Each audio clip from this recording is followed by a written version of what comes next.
ओम कर्पूरगौरं करुणावतारं संसारसारं भुजगेन्द्रहारं सदा वसन्तं हृदयारविन्दे भवं भवानी सहितं नमामि। त्र्यम्बकं यजामहे सुगन्धिं पुष्टिवर्धनम् उर्वारुकमिव बन्धनान् मृत्योर्मुक्षीयमामृतात्। नमस्कार, स्वागत है आपका आचार्य वाणी में। मैं आचार्य डॉक्टर विक्रमादित्य आपके साथ हूँ। आज का विषय हमारा है मिथुन राशि वालों के लिए ग्रहों का योग इस दिसंबर के मध्यकाल में किस प्रकार का रहेगा। देखिए, दिसंबर का मध्यकाल ग्रहों का एक विशेष परिवर्तन लेकर आपके समक्ष उपस्थित हुआ है। बड़ी विचित्र स्थिति ग्रहों की बनी हुई है। मंगल अस्त, शुक्र अस्त होने वाले हैं, उन दोनों का योग बनने वाला है। सूर्य के साथ योग बनने वाला है। बृहस्पति उदय हो चुके हैं। बृहस्पति बहुत बढ़िया तरीके से राशि का परिवर्तन करने का आपकी राशि में योग बना चुके हैं। जिस तरह से आपकी राशि में बैठे हुए हैं, लग्न राशि में आपके लिए विराजमान होकर बैठ गए हैं। सबसे बड़ा परिवर्तन आपके लिए है। सूर्य खरमास में जाने वाले हैं। खरमास जाने वाले हैं और आपकी राशि के बिल्कुल सम्मुख एक ऐसा योग बनाते हैं। खरमास में आमतौर पर सूर्य कमजोर हो जाते हैं, लेकिन इस बार सूर्य आपकी राशि में कुछ नया आपको शक्ति देने के योग बनाते दिखाई दे रहे हैं। बस आपको ध्यान रखना पड़ेगा चीज़ों को कि आपकी हिम्मत, मंगल का जो है अस्त होने का प्रभाव जो है वो नेगेटिव ना हो। साथ साथ शनि महाराज का एक अंकुश लगातार चल रहा है कि वो आपके राज्य वाले भाव में, आपके सम्मान वाले भाव में कहीं ना कहीं बैठे हुए हैं। तो आप इन सब चीज़ों को कंट्रोल कैसे करेंगे, क्या कुछ ग्रहों का खेल आपकी राशि में होगा, ये सब हम आपको बता रहे हैं। किस प्रकार से ग्रहों का प्रभाव आपके जीवन में पड़ने वाला है, सिलसिलेवार तरीके से समझ लें। सबसे पहले बात कर लेते हैं 11 तारीख की। 11 दिसंबर बृहस्पतिवार का अवसर, सप्तमी तिथि विद्यमान है और इस दिन ग्रह नक्षत्रों के दृष्टिकोण से ग्रहों का योग यदि देखें तो आपके लिए अच्छा पराक्रम का योग दिखाई देता है। आपके अकेले की हिम्मत 100 के बराबर है और आप बहुत सारी चीज़ों को करने के लिए अद्भुत सामर्थ्य के साथ में विराजमान है। बस मंगल को थोड़ी शक्ति देने की आवश्यकता है, क्योंकि मंगल चल रहे हैं अस्त। मंगल के अस्त चलने के कारण से कई बार क्या होता है कि अच्छे लोग हमारा साथ बोलते तो हैं, हम साथ रहेंगे, लेकिन लास्ट मोमेंट पे भाग जाते हैं और आप फंस जाते हैं उस अकेले चीज़ में। तो आपको बस इस बात का ध्यान रखना है कि साथ उन्हीं का देना है, साथ उन्हीं के रहना है कि जो आपके साथ हों, नहीं तो पीछे बहुत सारे लोग धोखा देने की स्थिति उत्पन्न कर सकते हैं। इस दिन कालाष्टमी है, भगवान शिव का सुंदर पूजन करें। जो शुक्ल कृष्ण पक्ष की अष्टमी होती है वो विशेष तौर पर शिव को प्रसन्न करने वाली अष्टमी मानी जाती है। इस दिन भगवान शिव का पूजन समस्त दोषों को दूर करने के अद्भुत योग बनाता है। तो मिथुन राशि वालों, 12 दिसंबर के दिन ग्रहों का जो खेल आपके लिए बनने वाला है जान लीजिए। उस दिन शुक्रवार का दिन, अष्टमी तिथि विद्यमान है और ग्रहों ने जो परिवर्तन की लाल पड़ी है वो कहीं ना कहीं आपके लिए शुभ होती दिखाई दे रही है। वो कहीं ना कहीं आपके मनोरथों को सिद्ध करने का योग लेकर ये तिथि आती दिखाई दे रही है। और विशेष तौर पर ग्रहों का योग जो बन रहा है वो ऐसा है कि कहीं ना कहीं आपके कार्य सफलता की तरफ अग्रसित होने की तरफ जाते दिखाई दे रहे हैं। ऐसे में आपके लिए ग्रहों का योग जो है विशेष तौर पर जो बन रहा है वो ऐसा स्थिति उत्पन्न कर रहा है कि विजय के योग बनते दिखाई दे रहे हैं। यानी आपको थोड़ा सा इस बात पे ध्यान रखना है कि जहाँ भी हाथ डालोगे विजय के योग तो अवश्य बन रहे हैं, लेकिन युक्ति की आवश्यकता है। युक्त तरीके से, यानी डिप्लोमेटिकल चीज़ों के द्वारा ही आपको बन सकते हैं कार्य। लेकिन एक बात ध्यान रखना, इन दिनों जिस प्रकार से बुध और शुक्र का योग आपकी राशि में बना हुआ है वो ऐसा भी बन रहा है कि खाली जो है वो थोता चने बाजे घना, थोता चना जो होता है ना बहुत ज़्यादा बचता है। तो प्रैक्टिकल हवा में काम ना करें, प्रैक्टिकल वे में काम करने का प्रयास करें। स्वास्थ्य के दृष्टिकोण से थोड़ा दिन भारी है। हाथ पैरों में दर्द की शिकायत, थोड़ा सा कमजोरी कहीं ना कहीं थोड़ा परेशान करती दिखाई दे रही है। शुक्रवार का अवसर है, हो सके तो गाय का दूध का सेवन, यानी दूध का सेवन अवश्य करने का प्रयास करें। आमतौर पर शुक्र का संबंध लोग अय्याशी के साथ जोड़ते हैं, लेकिन हमारी गणनाएँ कहती हैं कि शुक्र का संबंध दूध के साथ ही होता है। और शुक्र की यदि कमजोर स्थिति चल रही हो, उसको बल देने के लिए गाय के दूध का सेवन यदि कर दिया जाए, गौ सेवा की जाए, तो वो सबसे बढ़िया शुक्र को ताकत देती है, क्योंकि वही वास्तविक तौर पर निधि है, वही चीज़ों को समृद्धता की तरफ ले जाने के योग बनाती है। और इन दिनों शुक्र अभी बहुत जल्दी अस्त होने वाले हैं और उस अस्त के प्रभाव से बचने के लिए आपको लगातार गौ सेवा का काम करना चाहिए।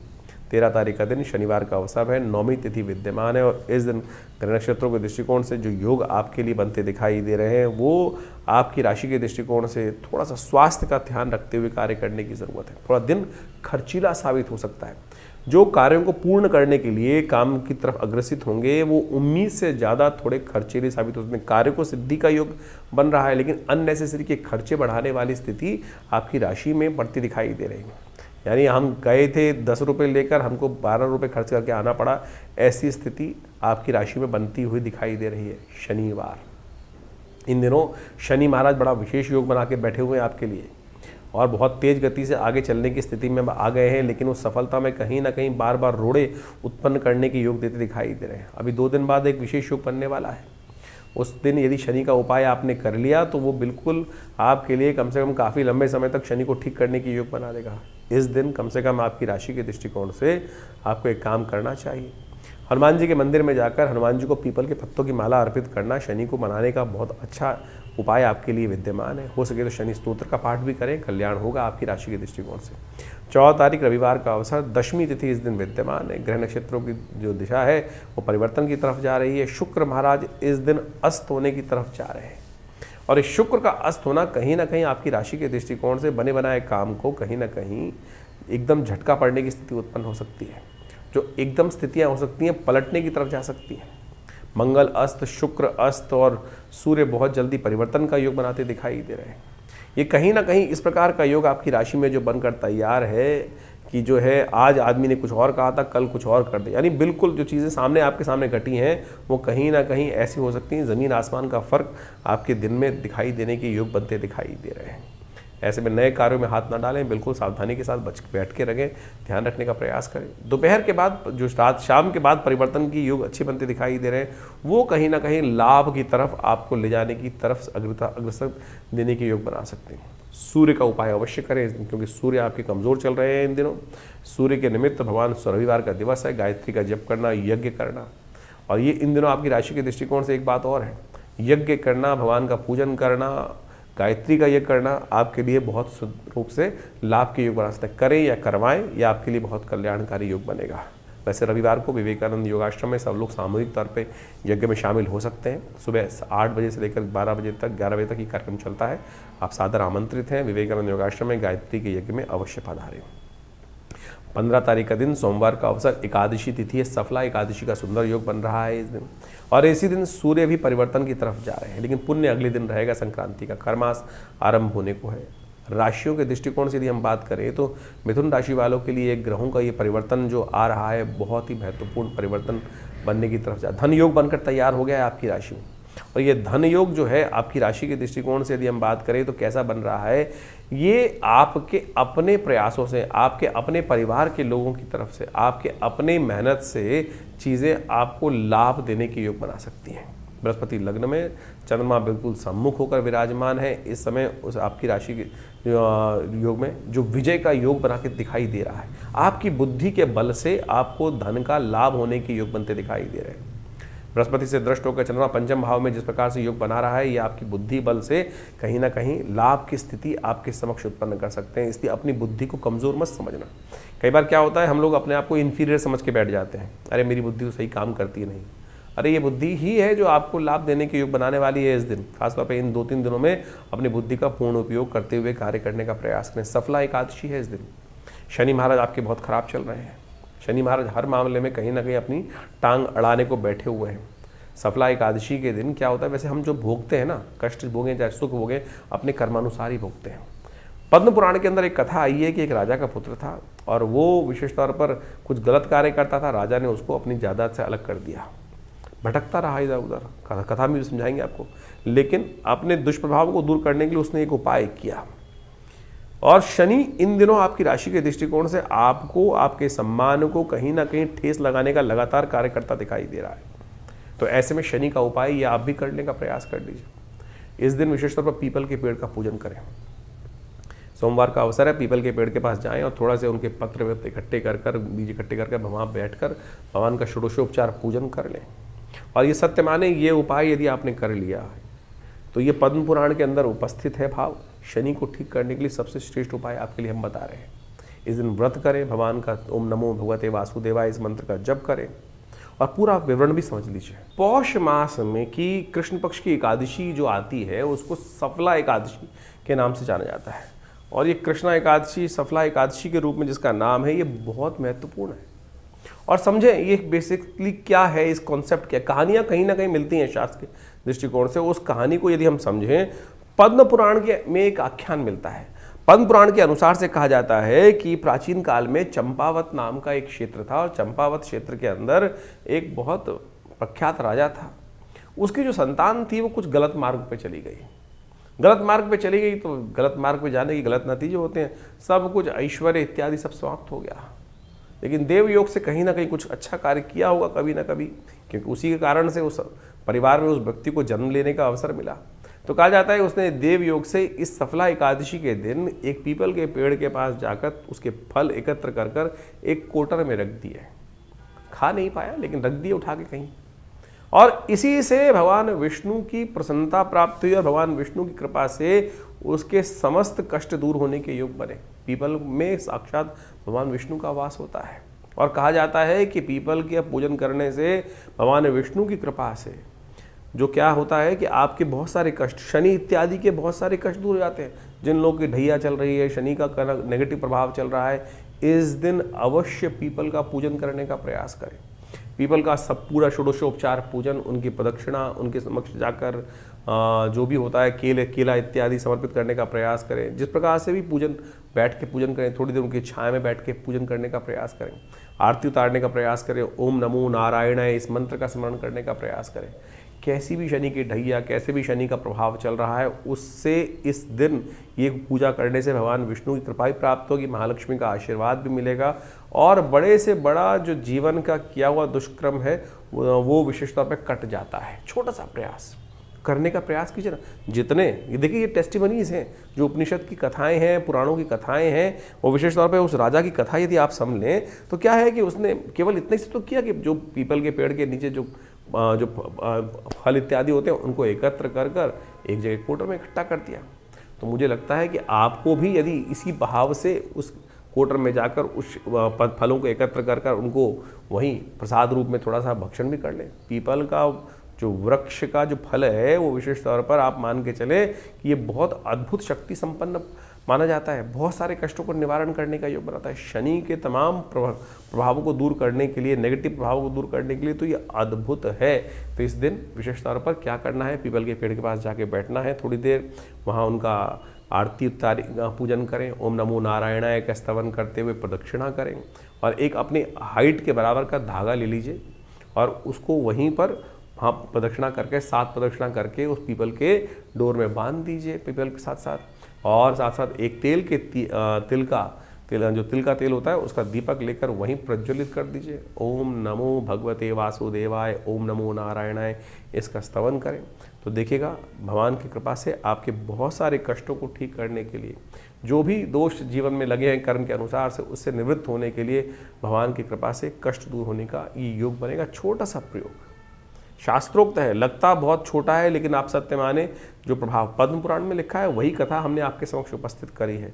तो आप इसको करें, देखिए कल्याण के अवसर आपको प्राप्त होंगे। 16 तारीख का दिन मिथुन राशि वालों के लिए बहुत विशेष बनता दिखाई दे रहा है। मंगलवार का अवसर है, द्वादशी तिथि विद्यमान है, सूर्य परिवर्तन की तरफ चले गए और सूर्य 16 तारीख की सुबह 4 बजे के आसपास जो आपकी राशि के सप्तम भाव में प्रवेश कर रहे हैं, बृहस्पति के सामने दृष्टि है, बृहस्पति की राशि में विराजमान है, ये कहीं ना कहीं बैलेंस क्रिएट करते दिखाई दे रहे हैं। वैसे तो सूर्य सप्तम भाव में आकर व्यक्ति को एग्रेसिव बना देता है, लेकिन खरमास भी आरंभ हो जाता है। तो करीब करीब सुबह 4 बजे के आसपास ये परिवर्तन जो हो रहा है, ये आपकी राशि के दृष्टिकोण से देखा जाए तो क्या है, परिवार में कई बार द्वेष उत्पन्न करने के योग बना देता है। वो कहीं ना कहीं आपकी राशि के दृष्टिकोण से जो ग्रहों का योग दिखा रहा है वो अननेसेसरी हर चीज़ में मैं ही और गलत लोगों के कारण से परेशानी में फंसने के योग बन सकते हैं। चरित्रवान रहिए, चरित्र का बहुत ज़्यादा ध्यान रखते हुए कार्य करने की ज़रूरत है इस सूर्य के परिवर्तन के अनुसार से। और यदि अपने चरित्र के दृष्टिकोण से कार्य किया तो चरित्र को बैलेंस करके कार्य किया, गलत तरफ की तरफ नहीं गए, तो ये सूर्य 1 महीने में आपके लिए बहुत ज़बरदस्त तरीके से किस्मत जगाने का रास्ता भी खोलते दिखाई देंगे। आपकी राशि के दृष्टिकोण से इस वक्त आपको परोपकार का कार्य अच्छे करने का प्रयास करना चाहिए। ये ग्रहों का योगायोग आपकी राशि के दृष्टिकोण से जो दिखा रहा है वो विशेष तौर पर आपके काम धंधे रोजगार में कहीं ना कहीं लाभ की स्थिति उत्पन्न करने के योग बना सकता है। भागीदारी के काम जहाँ कहीं ना कहीं कहीं झगड़ा चल रहा हो तो उसमें कॉम्प्रोमाइज़ करने के रास्ते भी खोलने के ये अवसर आपके समक्ष दे सकता है। तो शांत बैठकर, बहुत ज़्यादा गुस्सा नहीं, सूर्य सप्तम भाव में आ गए तो गुस्सा बहुत ज़्यादा कर सकते हैं। और खरमास चल रहा है तो सूर्य क्या होता है कि उतनी ताकत में होता नहीं है जितनी ताकत लगाने की ज़रूरत होती है चीज़ों के अंदर, तो क्या होता है थोड़ी कमज़ोरी रह जाती है कई चीज़ों में। तो ये समय जो है वो कहीं ना कहीं अपनी चीज़ों को कॉम्प्रोमाइज़ करने की तरफ आपको अग्रसित करने के लिए योग, समझौते की तरफ अग्रसित करने के योग बनाता दिखाई दे रहा है। तो ऐसे में अपने जीवन साथी पर भी विश्वास रखते हुए कार्य करें। जो लोग शादीशुदा हैं उनके साथ जितने बढ़िया रहेंगे चीज़ें आपके लिए उतनी अच्छी, आपकी किस्मत को जगाने वाले योग बन सकते हैं इस वक्त। और आपके ग्रहों के दृष्टिकोण से इस वक्त कुछ नया संबंध स्थापित करने के योग भी बहुत जल्दी से बनते दिखाई दे रहे हैं। ये आने वाले 3, 4, 5, 6 महीने जो हैं ये बहुत बढ़िया से कहीं ना कहीं स्थितियों को पॉजिटिव करने की तरफ, पदार्पण करने की तरफ योग बनाते दिखाई दे रहे हैं। ऐसे में कुछ खास उपाय हैं वो अवश्य करने का प्रयास कीजिए सूर्य के नेगेटिव प्रभाव को दूर करने। सबसे बढ़िया जो आपके लिए रहेगा, गौशाला में गाय का पूजन अवश्य करने का प्रयास कम से कम रविवार तो अवश्य अपनी सामर्थ्य के अनुसार से गाय को अवश्य कुछ ना कुछ भोजन इत्यादि देने का प्रयास कीजिए। हो सके तो घर की एक रोटी अवश्य गाय को अपने हाथ से खिला दें तो बहुत अच्छा रहेगा। यह उपाय आपके लिए बहुत विशेष बनता दिखाई दे रहा है। भगवान सूर्य का मंत्र अवश्य जप करें, ओम गणे सूर्य आदित्याय नमः।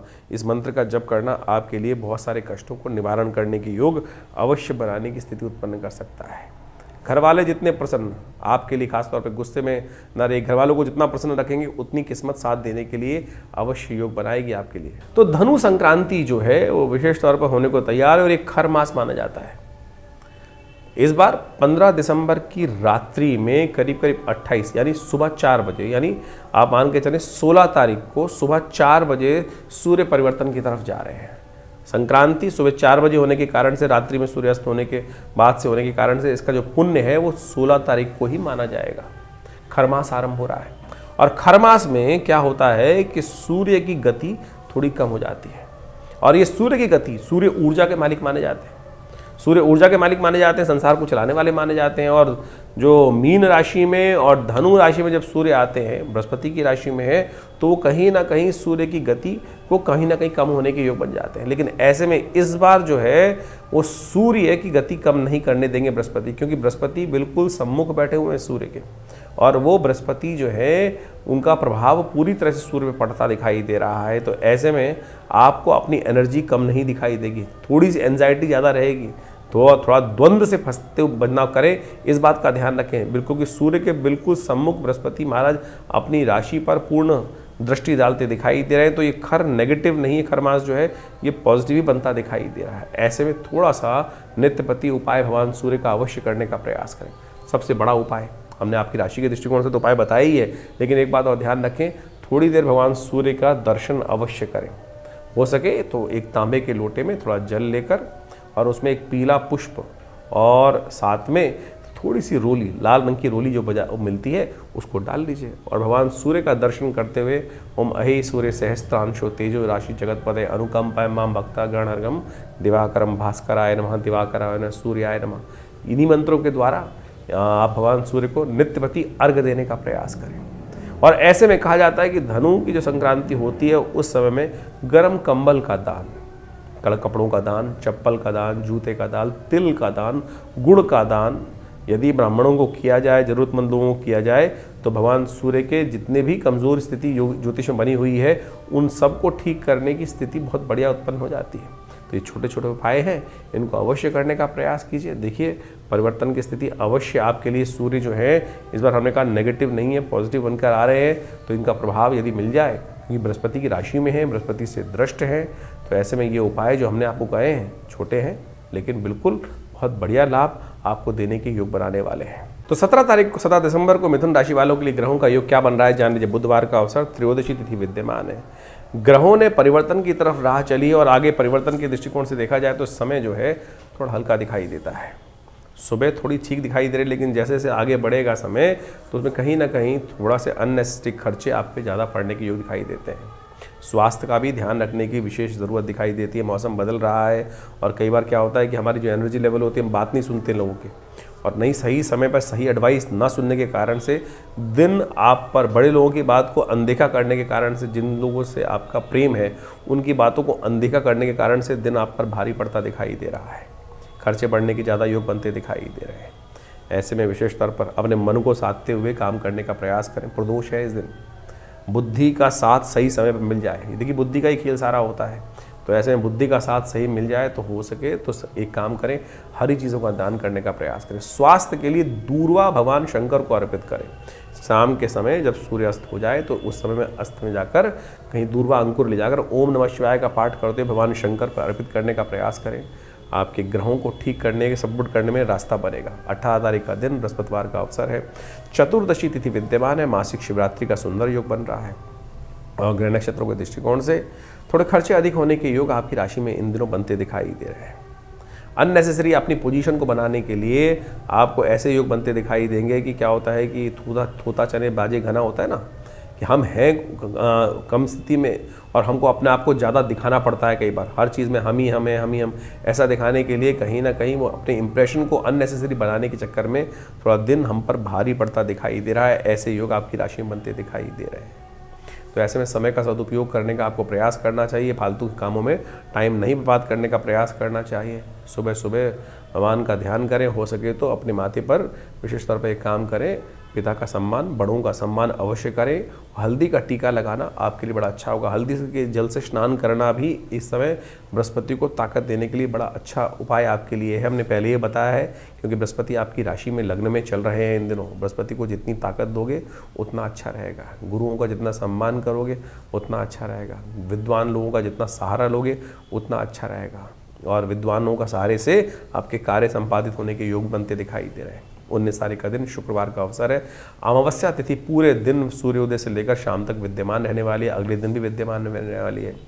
और आपकी राशि के दृष्टिकोण से इस वक्त दिन थोड़ा हल्का दिखाई देता है, लेकिन शाम आते आते नई उम्मीद जागने के योग भी बनते दिखाई दे रहे हैं, जो आने वाले 2-3 दिन में आपके लिए धन के रास्ते खोल सकते हैं, धन लाभ के रास्ते खोल सकते हैं। चीज़ों को सफलता की तरफ ले जाने के रास्ते आपके लिए उत्पन्न करने के योग बना सकते हैं। सूतक पातक आपको दिखाई अवश्य देंगे। ऐसे ग्रह योग बन रहे हैं। अमावस्या है, पितृ कार्य अमावस्या है, तो कोशिश करें पितरों की शांति के लिए, पितरों के आशीर्वाद के लिए तर्पण, ब्राह्मण भोजन, गौ ग्रास अवश्य जो कुछ सामर्थ्य में हो वो करने का प्रयास करना चाहिए। 20 तारीख का दिन शनिवार का अवसर है। अमावस्या तिथि दिल्ली के पंचांग के अनुसार से बन रही शनिचर अमावस्या का योग बन गया है। इस दिन ग्रह के दृष्टिकोण से समझें कि शुक्र परिवर्तन कर रहे हैं। आपकी राशि के दृष्टिकोण से सम्मुख आके विराजमान हो गए। मंगल शुक्र है अस्त अवस्था में सूर्य के साथ विराजमान चल रहे हैं।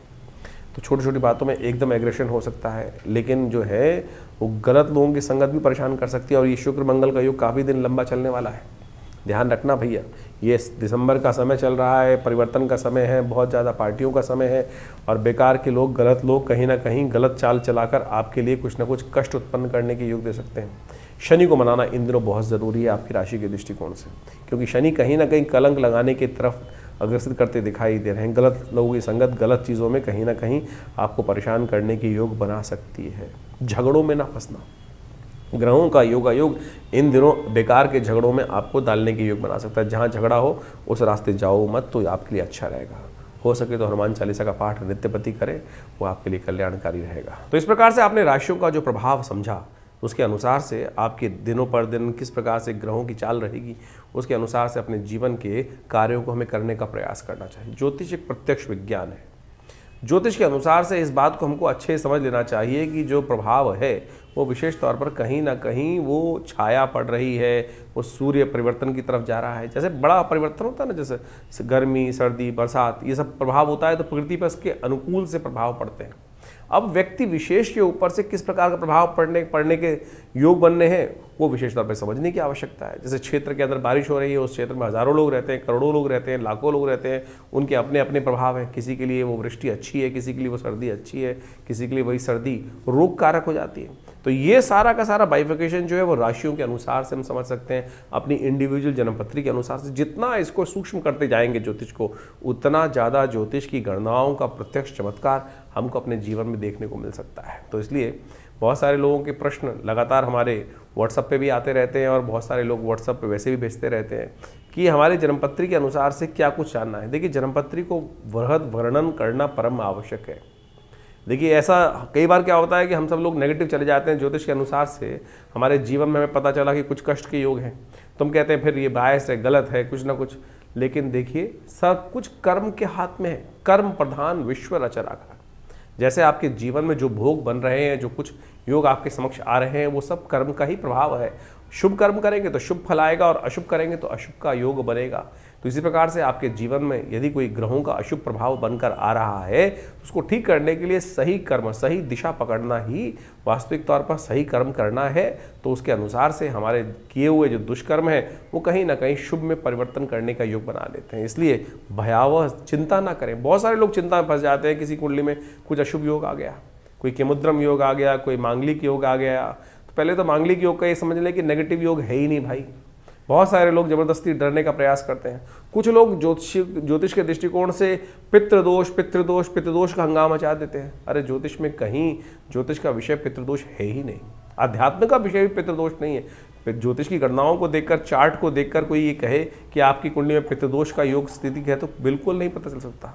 बिल्कुल ऐसा कोई योग नहीं। हाँ, इस प्रकार के योग बनते हैं कि कैसे लोगों को सावधान रहना चाहिए, कैसे आपको अपने जो कर्म है वो ठीक करने का प्रयास करना चाहिए। तो यदि आप ये मान के चलें कर्म का, जैसे आप सोचें कि आपके सामने आपके बड़े आ रहे हैं, पिता आ रहे हैं, कोई आ रहा है, अमावस्या आई या कोई तिथि हुई, और उस समय आपने उनके प्रति जो दायित्व कर्तव्य था वो नहीं किया, एक पितृदोष कैसे बनता है?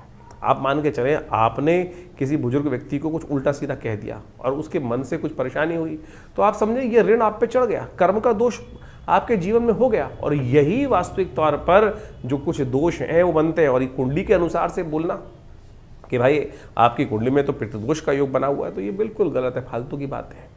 तो आप अपने कर्म को सुधारने का प्रयास करें, सही दिशाओं में कार्य करने का प्रयास करें, और जो कुछ कार्य हम आपको बता रहे हैं, आपकी राशि के अनुसार से योग बन रहे हैं, आपकी जन्मपत्री के अनुसार से योग बन रहे हैं, उनको करके तो देखिए। हमने प्रत्यक्ष चमत्कार एक नहीं हज़ारों बार देखे, हज़ारों बार देखे हैं, और बहुत ज़बरदस्त तरीके से जीवन के कष्ट दूर होने के योग बनते हैं। तो इसलिए अपने कर्म को सुधार कर सही दिशा पकड़ें, जन्मपत्री को समझने का प्रयास करें। बहुत सारे लोग कहते हैं हमारे पास जन्मपत्री नहीं है, हमारे को राशि ही नहीं पता है। तो आपकी नाम की राशि भी तो है, आपके नाम के अनुसार से आप जान सकते हैं कि कौन सी राशि आपकी बन रही है। राशियाँ कई प्रकार की हैं, जन्म की राशि, सूर्य की राशि, चंद्रमा की राशि, लग्न राशि, और तो और उसके बाद आपकी कुंडली में जो नाम से आपके राशि चल रहे हैं वो योग। पुराने ज़माने में एक योग चलता था, बहुत सारे नाम से जाकर जन्मपत्री देख ली जाती थी, राशियों को मिलान करने की प्रयास, जन्मपत्री जब मिलान करते थे पति पत्नी की, तो उसके बाद एक योग अपनाते थे वो लोग कि भाई अगर जन्मपत्री नहीं मिल रही है तो लड़की का नाम या लड़के का नाम शादी के बाद बदल दिया जाता था। क्या था वो राशि के योग बदलने का ही तो एक छोटा स्टेप था। ठीक है, वो अज्ञानता के कारण से था, उससे प्रभाव, लेकिन ये सब छोटे छोटे टोटके जो तथाकथित तौर पर ज्योतिष के अंदर रहे हैं, इन सब का प्रभाव होता है वही राशि के दृष्टिकोण से। तो आप इनको सही समझने का प्रयास करें। तो आपकी राशि जन्मपत्री में योग में क्या योग बन रहे हैं, किस प्रकार की स्थिति ग्रहों का परिवर्तन से प्रभाव पड़ेगा। और बिल्कुल आप सत्य माने, अभी बृहस्पति महाराज चेंज हुए कुछ दिन पहले, हमने ऐसा देखा कि बिल्कुल जो संसार में प्रभाव पड़ रहा था, बहुत सारे लोग प्रत्यक्ष योगों की कुंडली में परिवर्तन दिखाई दिया। तो आपके लिए कौन सा समय अच्छा है, कौन सा समय खराब है, हम वैसे तो नित्यपति बताते ही हैं। तो आपके मन में भी कोई प्रश्न चल रहे हो, चिंता ना करें, आप हमारे इस कार्यक्रम में हमारे साथ जुड़ सकते हैं। और व्हाट्सएप के माध्यम से भी आप अपने प्रश्न को भेजते हैं बहुत सारे लोग, लेकिन उसमें सिर्फ किसी ने हाथ बना के भेज दिया, किसी ने केवल अपना नाम लिख के भेज दिया, ना प्रश्न लिखा है ना कुछ लिखा है, तो जवाब कैसे दिया जाएगा। तो आप अपने प्रश्नों को सही से, अपना नाम, आपकी आयु, आपकी date of birth, time of birth, place of birth, कहाँ जन्म स्थान है, वो सब लिखिए, और साथ साथ अपने जन्मपत्री की एक फ़ोटो भेज दीजिए अगर है तो आपके पास, और क्या आयु है आपकी इस वक्त, और क्या प्रश्न आपके मन में चल रहे हैं, क्या समस्याओं को निदान चाहिए। हज़ारों लोगों के प्रश्न आते हैं और बहुत सारे लोगों ने कुछ लिखा ही नहीं होता है, तो जवाब क्या दिया जाए हमारे आश्रम की तरफ से। तो इसलिए कोशिश ये करें, डिटेल्स को सही से भेजने का प्रयास करें। और बहुत सारे कार्यक्रम समय समय पर आपके लिए होते ही रहते हैं आश्रम पे, आप उन सब में भी समय समय पर आकर आश्रम पे जुड़ सकते हैं। प्रयास करेंगे कि संसार के कष्ट दूर हों, जीवन के कष्ट बहुत अद्भुत प्रकार से दूर होने के लिए ज्योतिष विज्ञान का सर्जन हमारे ऋषि मुनि ने किया है, तो उसका लाभ लीजिए, कल्याण होगा।